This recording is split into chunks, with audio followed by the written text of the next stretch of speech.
I used to be a faithful wife, but now I find myself sneaking off to a hotel with another man every single day. I have a handsome, wealthy husband, and we live what most people would consider the perfect life. But one unexpected encounter changed everything. That morning, I was heading to work like any other day when I stopped at a crosswalk. A stranger and I reached for the pedestrian button at the exact same moment. His name was Adam, and he owned a bookstore nearby. One look was all it took. I was completely captivated. I couldn't get him out of my head the entire day. His face kept flashing through my mind, making it impossible to focus on anything. Are you with us, Alice?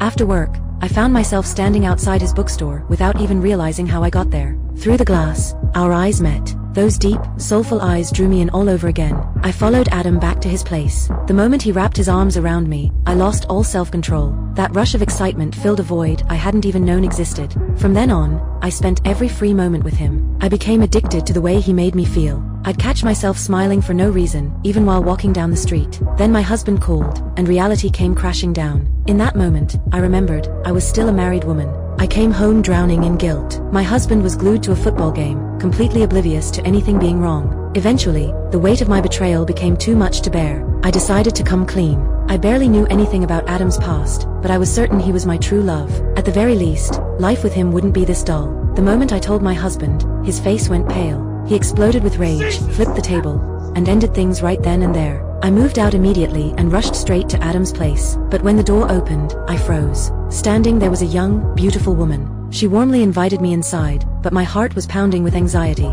I realized just how little I actually knew about Adam. She must have noticed my unease because she quickly explained who she was.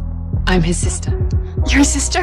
Yeah, I'm Deborah. When I learned she was Adam's sister, the relief washed over me instantly. She gave me Adam's address, and after thanking her, I headed over right away. Adam wasn't home when I arrived. Snow was falling softly, but inside, I was burning with anticipation. When he finally appeared, all the longing I'd been holding back came rushing out. We fell into each other's arms. That day marked the beginning of our life together. The next morning, I woke up to find Adam meeting with a magazine editor. Not wanting to interrupt, I decided to get changed and head out. That's when I noticed a locked cabinet in the corner. I didn't think much of it and left for work. A few days later, I was out shopping with my best friend, excitedly telling her about my new life with Adam. Out of nowhere, a mugger rushed toward us. He snatched my purse and knocked me to the ground. Adam happened to be nearby and saw everything. He took off after the guy immediately. Within moments, he had the mugger pinned against a phone booth. Adam was beating him relentlessly. Even after the man had completely stopped resisting, Adam kept slamming the booth's metal door into his head. Stop!